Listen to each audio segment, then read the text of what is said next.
இறை இயேசுவில் பிரியமான அன்பு சகோதர சகோதரிகளே, விவிலியம் அறிவோம் பகுதியில் இன்று நாம் காண இருப்பது யோசுவா நூல் பற்றிய விளக்கம். யோசுவா நூல் பழைய ஏற்பாட்டின் வரலாற்று நூல்கள் பிரிவில் வருகின்றன. இதன் காலம் கிமு 1400 முதல் 1370 வரை. இதன் ஆசிரியர் பாரம்பரியமாக யோசுவா அறியப்படுகின்றார். யோசுவா நூலின் முக்கிய நோக்கங்கள் தேவன் கொடுத்த வாக்குத்தத்தம் நிறைவேறியது என்பதாகும்.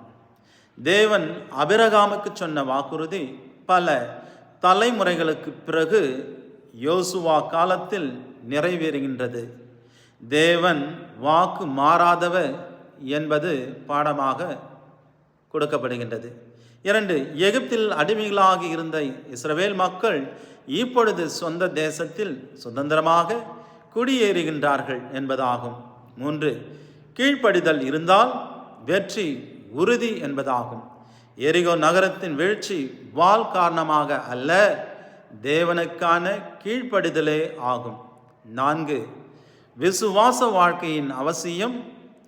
தேசத்தை பெற்றாலும் தேவனை மறந்துவிட்டால் அவர் தந்த ஆசீர்வாதம் நிலைக்காது என்பதாகும். ஆக வெற்றிக்கு பிறகும் விசுவாசம் அவசியம் என்பது முக்கிய செய்தியாக தரப்படுகின்றது. யோசுவா நூலின் பிரிவுகள். யோசுவா நூலின் 24 அதிகாரங்கள் உள்ளன. அவை 3 பிரிவுகளாக பிரிக்கப்பட்டுள்ளன. முதல் பிரிவு கானான் தேசத்தை பங்கிடுதல், அதிகாரங்கள் 1 முதல் 12. இந்த பகுதியில் மோசேயின் மரணத்துக்கு பிறகு யோசுவா தலைவராக நியமிக்கப்படுதல், யோர்தான் நதியை கடந்து செல்லுதல், எரிகோ நகரத்தின் வீழ்ச்சி, பல போர்களில் தேவன் அளித்த வெற்றி போன்றவற்றை இப்பகுதி உள்ளடக்கியுள்ளன. தேவனின் உடன்படிக்கைக்கு கீழ்ப்படிந்தால் வெற்றி உறுதி என்பது முதல் பகுதியின் பாடமாக கொடுக்கப்படுகின்றது. பிரிவு 2 தேசத்தை பங்கிட்டு வழங்குதல், அதிகாரங்கள் 13 முதல் 21.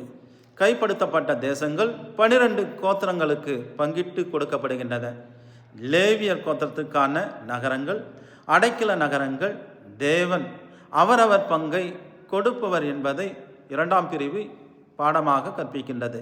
பிரிவு 3 உடன்படிக்கையை புதுப்பித்தல் மற்றும் யோசுவாவின் இறுதி அறிவுரை, அதிகாரங்கள் 22 முதல் 24.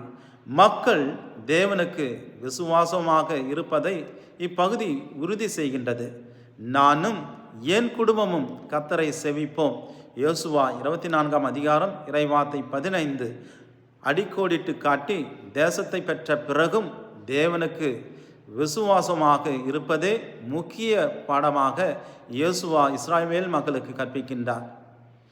யோசுவா நூலின் மைய செய்தி என்னவென்றால், தேவன் வாக்குத்தத்தத்தை நிறைவேற்றுகின்ற விசுவாசமான தேவனாக இருக்கின்றார். ஆனால் அந்த ஆசீர்வாதத்தை அனுபவிக்க வேண்டுமென்றால் மனிதனின் விசுவாசமும் கீழ்ப்படிதலும் அவசியமாகும் என்பதே. அன்பர்களே, இந்த நூல் நமக்கு சொல்லும் பாடங்கள் என்னவெனில், தேவனின் வழிநடத்தலின் மீது நம்பிக்கை வையுங்கள், வெற்றி வந்த பின்பும் தேவனை மறக்காதீர்கள், உங்கள் குடும்பத்தோடு தேவனை சேவியுங்கள், தேவன் வாக்கு மாறாதவர், நாம் விசுவாசத்தோடு நடக்கும்போது அதை அவர் நிறைவேற்றுவார் என்பதாகும். ஆகவே இறைவனை பற்றி அவரை சேவித்து அவர் வழியில் நடந்தால் அவருடைய வாக்கு நிறைவேறும் என்பது உறுதி. ஆக விசுவாசத்தோடு இறை வழியில் நடப்போம், இறை ஆசீர்வாதங்களை நிறைவாக பெறுவோம். எல்லாம் வல்ல அன்பு இறைவன், தந்தை, மகன், தூய ஆவியார் உங்களை ஆசீர்வதிப்பாராக.